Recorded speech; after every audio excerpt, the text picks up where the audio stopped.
मंगल भवन अमंगल हारी। प्रिय भक्तों, प्रेम से बोलो सियावर रामचंद्र की जय। प्रिय भक्तों, पिछले एपिसोड में आपने श्री रामचंद्र जी के अवतार के विषय में कहानी सुनी और उसका दूसरा कारण शिव जी ने पार्वती जी को बताया जो राजा प्रताप भानु के विषय में था। वही कहानी आज भी कंटिन्यू रहेगी। आप लोग प्रेम से सुने और आनंद उठाएं। हृदय न कछ फल अनुसंधाना, भूप विवेकी परम सुजाना। करई जय धर्म कर्म बन बानी, वासुदेव अर्पित नृप ज्ञानी। राजा के हृदय में किसी फल का टोह कामना न थी। राजा बड़ा ही बुद्धिमान और ज्ञानी था।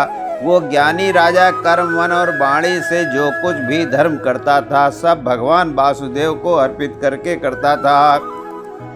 चढ़ बरबाज बारयक राजा, मृगया कर सब साज समाजा। विंध्याचल गंभीर बन गय वो, मृग पुनीत बहु मारत भयऊ। एक बार वो राजा एक अच्छे घोड़े पर सवार होकर शिकार का सब सामान सजाकर विंध्याचल के घने जंगल में गया और वहाँ उसने बहुत से उत्तम उत्तम हिरन मारे। फिर तबे पेने नृप देख बराहु, जनु बन दुरौ शशि ग्रसिराहु। बड़ा बेदो नहीं समात मुख माही, मनहु क्रोध बसो गलित नाही। राजा ने वन में फिरते हुए एक सुअर को देखा। दांतों के कारण वो ऐसा दिख पड़ता था मानो चंद्रमा को ग्रसकर मुंह में पकड़ रहा हो, वन में आ छिपा हो। चंद्रमा बड़ा होने से उसके मुंह में समाता नहीं है और मानो क्रोध बस वो भी उसे उगलता नहीं है। कोल कराल दसन छवि गाये, तनु विशाल पेवर यदिकाये। गुर गुरात है आरव पाये, चकित बिलोकत कान उठाए। ये तो सुअर के भयानक दांतों की शोभा कही गई। इधर उसका शरीर बहुत ही विशाल और मोटा था। घोड़े की आहट पाकर वो गुरगुराता हुआ कान उठाए चौकन्ना होकर देख रहा था। नीलमही दर शिखर सम देख विशाल बराव, चपर चलो है सट की नप यहाँ कि न हो निभाओ। नील पर्वत के शिखर के समान विशाल शरीर वाले उस सुअर को देखकर राजा घोड़े को चाबुक लगाकर तेजी से चला और उसने सुअर को ललकारा कि अब तेरा बचाव नहीं हो सकता। आवत देख याद करब बाजे, चलो बराह मरुत गति भाजे। तुरत के नप सर संधाना, मही मिल गयो बिलोकति वाना। अधिक शब्द करते हुए घोड़े को अपनी तरफ आता देखकर सुअर पवन वेग से भाग चला। राजा ने तुरंत ही बाण को धनुष पर चढ़ाया। सुअर बाण को देखते ही धरती में दुबक गया। तक तक तेरा महेश चलावा, कर छल सुअर शरीर बचावा। प्रगटत धुरत जाए मृग भाला, ऋषभ सभोप चलो संग लागा। राजा तक तक कर तीर चलाता है परंतु सुअर छल करके शरीर को बचाता जाता है। वो पशु कभी प्रकट होता और कभी छिपता हुआ भागा जाता है और राजा भी क्रोध के बस में उसके पीछे लगा चला जाता था। गयो दोरे गन गहन बराहु, जहाँ नाहिन गज बाज निबाहु। यते अकेल बन विपुल कले, तो तदविन मृग मगत जय नरेशु। सुअर बहुत दूर ऐसे घने जंगल में चला गया जहाँ हाथी घोड़े का निवास नहीं था। राजा बिल्कुल अकेला था और वन में क्लेश भी बहुत था। फिर भी राजा ने उस पशु का पीछा नहीं छोड़ा। कोल बिलो की भूप बड़ धीरा, बागे पट गिरे गुहा गंभीरा, यगम देख नित यति पछिताये, फिर महाबन करो बुलाई। राजा को बड़ा धैर्यवान देखकर सुअर भागकर पहाड़ की एक गहरी गुफा में जा घुसा और उसमें जाना कठिन देखकर राजा को बहुत पछता कर लौटना पड़ा, पर उस घोर वन में वो रास्ता भूल गया।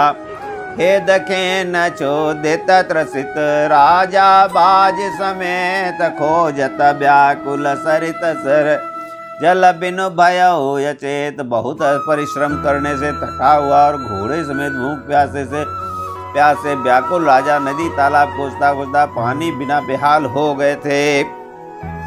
फिरत बिपिन आश्रम एक देखा, तहाँ बसन पति कपट मुनि बेसा, जासु देसन पलीन छड़ाई, समर सेन तज गयो पराई। वन में फिरते फिरते उसने एक आश्रम देखा। वहाँ कपट से मुनि का वेश बनाए एक राजा रहता था, जिसका देश राजा प्रताप भान ने छीन लिया था और जो सेना को छोड़कर युद्ध से भाग गया था। समय प्रताप बान कर जानी, आपन यति समय अनुमानी, गयो न ग्रह मन बहुत गलानी, मिला न राज नपय अभिमानी। प्रताप भानु का समय अच्छे दिन जानकर और अपना को समय बुरे दिन अनुमान करके मन में बड़ी गलानी हुई। इससे वो न तो घर गया और न अभिमानी होने के कारण राजा प्रताप भान से ही मिला। ऋषिवर मारी रंक जिमि राजा, विपिन बसई तापस के साजा, तासु समीप गमन नृपकीना, यह प्रताप रबित है तब चीना। दरिद्र की भांति मन ही में क्रोध को मारकर वो राजा तपस्वी के वेश में वन में रहता था। राजा प्रताप भानु उसी के पास गया। उसने तुरंत पहचान लिया कि ये प्रताप भानु हैं।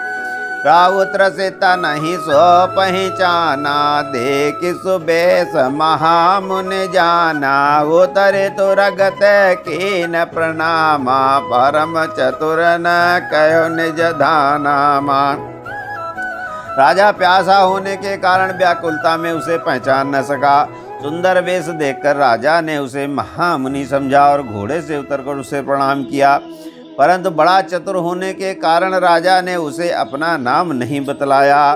भूपति त्रसित बिलोकित ही, सरबरुदीन दिखाए, मज्जन पान समेत है, कीन नपति हर्षाय। राजा को प्यासा देखकर उसने सरोवर दिखला दिया। हर्षित होकर राजा ने घोड़े सहित उसमें स्नान और जलपान किया। गए श्रम सकल सुखी नप भयवो, निज आश्रम तापस लय गयवो, आसन दीन यास्तर बिजानी, पुनि तापस बोलो मृदुबानी। सारी थकावट मिट गई, राजा सुखी हो गया। तब तपस्वी उसे अपने आश्रम में ले गया और सूर्यास्त का समय जानकर उसने राजा को बैठने के लिए आसन दिया। फिर वो तपस्वी कोमल वाणी से बोला, को तुम कस बन फिर हो अकेले, सुंदर जुबा जीव पर हेले, चक्रवर्ती के लक्षण तोरे, देखत दया लागी अति मोरे। तो राजा कहता है कि तुम कौन हो? सुंदर युवक होकर जीवन की परवाह न करके वन में अकेले क्यों फिर रहे हो?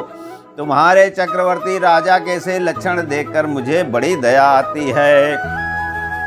नाम प्रताप बान यवनीसा, तासु सचिव मैं सुनहु मुनीसा, फिरत हेरे पर बुलाई, बड़े भाग देखो पद आई। तब राजा ने कहा, हे मुनीश्वर सुनिए, प्रताप भान नाम का एक राजा है, मैं उसका मंत्री हूँ। शिकार के लिए फिरते हुए राह भूल गया हूँ। बड़े भाग्य से यहाँ आकर मैंने आपके चरणों के दर्शन पाए। हम कहाँ दुर्लभ दरस तुम्हारा, जानत हो कछु भल हो निहारा, कहाँ मुनि तात भयो अंधियारा, जो जन सातर नगर तुम्हारा।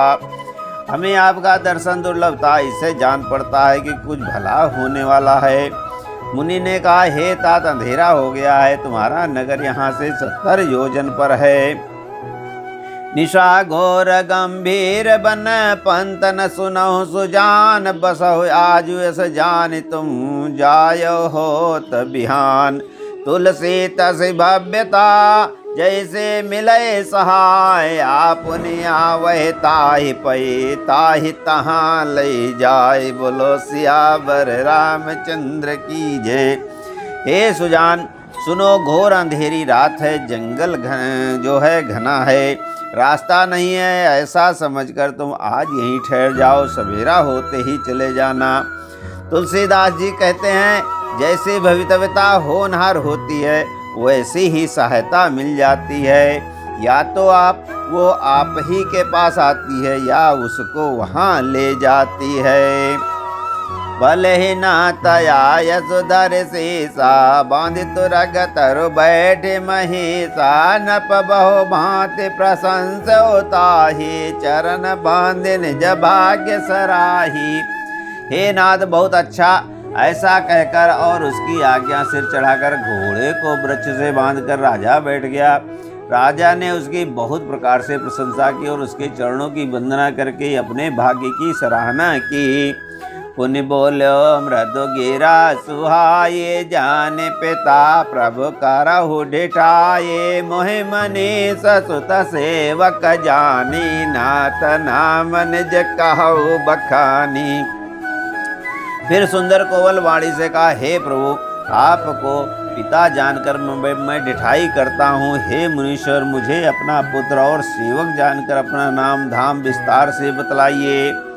तहे न जानन अपन पहि सो जाना, भूप सुहृद सो कपट सयाना। बैरे पुनि छत्रे मुनि राजा, छत्र छल बल कीन चाहे निज काजा। राजा ने उसको नहीं पहचाना, पर वो राजा को पहचान गया था। राजा तो शुद्ध हृदय था और वो कपट करने में चतुर था। एक तो बैरी, फिर जाति का छत्री, फिर राजा। वो छल बल से अपना काम बनाना चाहता था। समुझे राजस का दुख तयारते, अवायन लय वसुल गए छाते। सरल बचन नपके सुन काना, बयरु संभारे हृदय हरसाना। वो शत्रु अपने राज सुख को समझ करके स्मरण करके दुखी था। उसकी छाती कुम्हार के आवे की आग की तरह भीतर ही भीतर सुलग रही थी। राजा के सरल वचन कान से सुनकर अपने बैर को याद कर वो हृदय में हर्षित हुआ। कपट बोले बानी मृदुल बोलो, जुगति समेत नाम हमार भिखारी। अब निर्धन रहित अके निकेत। बोलो श्यावर रामचंद्र की जय। वो कपट में डुबोकर बड़ी युक्ति के साथ कोमल वाणी से बोला, अब हमारा नाम भिखारी है, क्योंकि हम निर्धन और अनिकेत घर द्वार हीन हैं। बोलो श्यावर रामचंद्र की जय।